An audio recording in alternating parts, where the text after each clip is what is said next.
Bismillahirrahmanirrahim. Amma ba'du. Para ustadz yang kami hormati dan para santri yang semoga senantiasa dirahmati oleh Allah Azza wa Jalla. Pada kesempatan kali ini kita akan memasuki muqaddimah yang ketujuh, yaitu ujian kedua di antara ujian-ujian yang menimpa Al-Imam Al-Bukhari rahimahullahu ta'ala. Pada pertemuan yang lalu kita sudah menyampaikan ujian yang menimpa Al-Imam Al-Bukhari rahimahullahu ta'ala terkait masalah lafzi bil Quran makhluk. Rasulullah Shallallahu Alaihi Wasallam bersabda, Innal abda, sungguhnya seorang hamba, idza sabaqat lahu manzilah falam yablugha bi'amalin ibtalahu Allahu fi jasadihi aw malihi aw waladihi.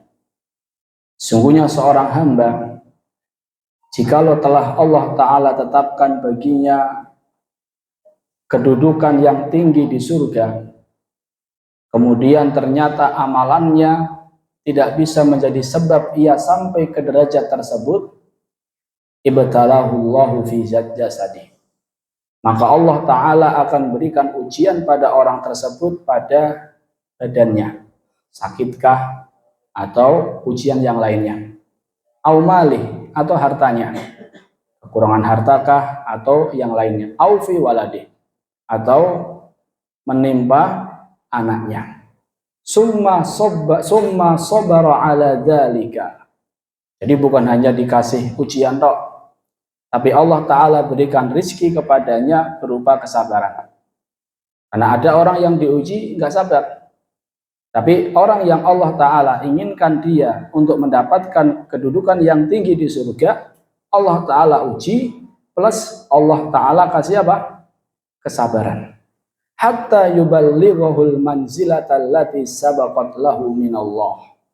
Sampai Allah Ta'ala sampaikan dia ke derajat yang telah Allah Ta'ala tetapkan untuknya.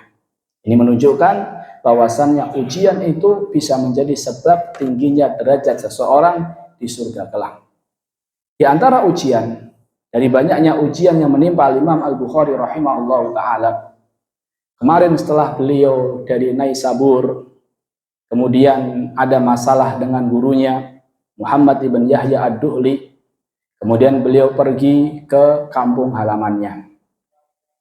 Sesampai di kampung halamannya, seperti biasa, beliau disambut dengan meriah oleh penduduk Bukhara.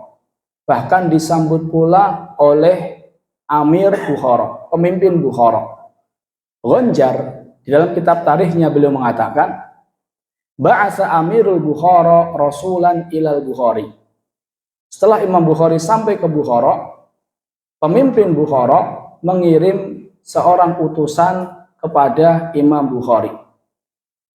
Utusan ini menyampaikan agar Al-Imam Al-Bukhari rahimahullahu ta'ala datang ke istana liyaqra untuk membacakan Sahih Bukhari dan Tarikh Kabir.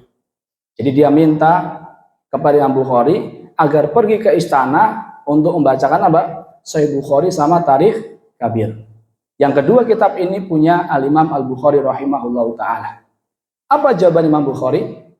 Inilah udhillul ilma wala ahmiluhu ila abwabis salatin. Saya nggak ingin menghinakan ilmu dan saya nggak ingin membawa ilmu ini ke pintu-pintu para penguasa. Fa in kanat lahu hajah ila syai'in minhu falyahdurni fi masjidi aw fi dari. Kalau seandainya emang penguasa butuh, silahkan datang ke masjid saya atau datang ke rumah saya.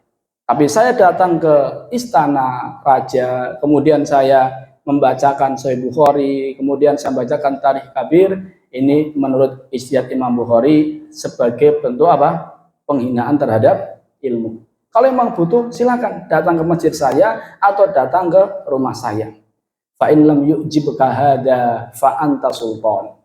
Kalau kamu nggak puas dengan jawaban saya, maka kamu adalah seorang pemimpin.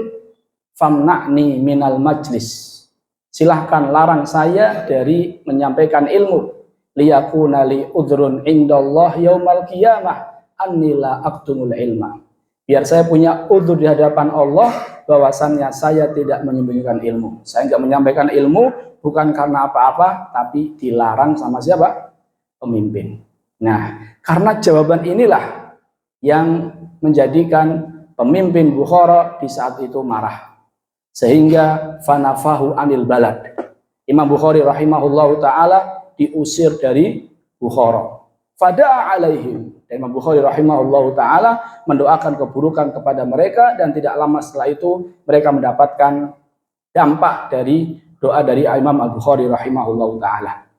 Setelah Imam Al-Bukhari rahimahullahu ta'ala keluar dari Bukhara, beliau pergi ke daerah Hortang. Mana itu? Qaryatun fi Samarqand. Sebuah desa di Samarqand. Fiha aqriba. Di desa tersebut ada beberapa kerabat Al-Imam Al-Bukhari rahimahullahu ta'ala.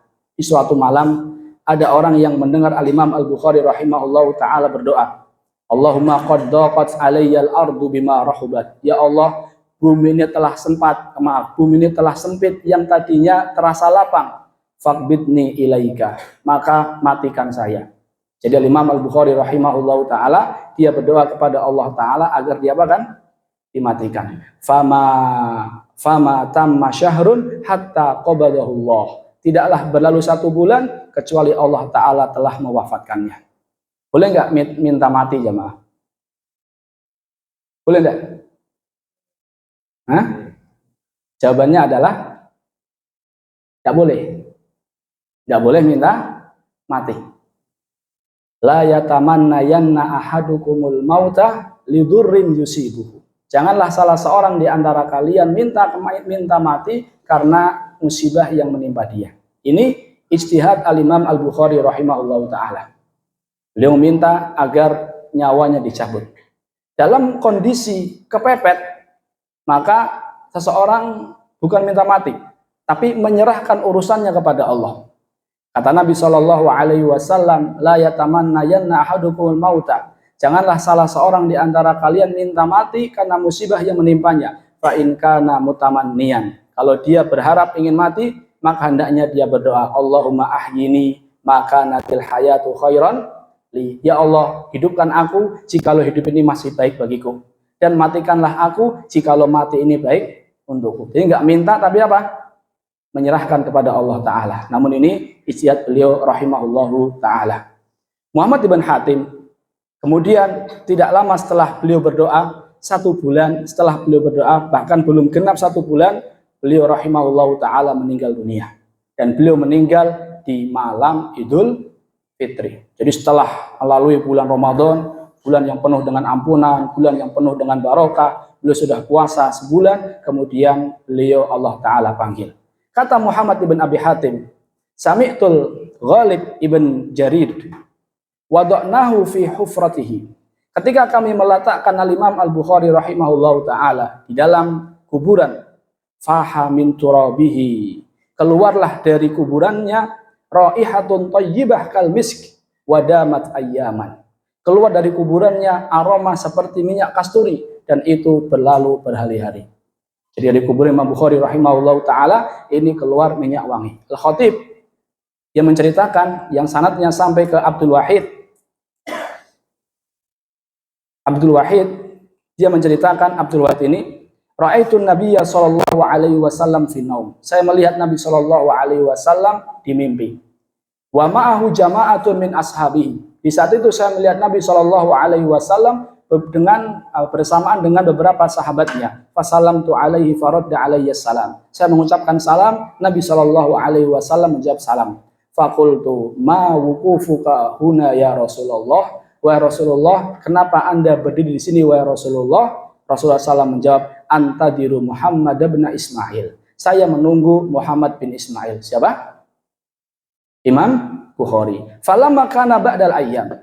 Setelah berlalu beberapa hari, balaghani mautuhu, sampai kepada saya kabar meninggalnya Imam Bukhari. Fanadhartu fa idza qad mata fi sa'ah allati ra'aitu fiha Nabi sallallahu alaihi wasallam. Ternyata setelah berapa hari saya dengar kabar meninggal Imam Bukhari, ternyata meninggalnya beliau di malam di saat saya bermimpi melihat Rasulullah Sallallahu Alaihi Wasallam. Ini sekilas tentang Al-Imam Al-Bukhari rahimahullahu taala. Kita tutup dengan doa kafaratul majlis. Subhanakallahumma bihamdika asyhadu an la ilaha illa anta astaghfiruka wa atubu ilaik. Assalamualaikum warahmatullahi wabarakatuh.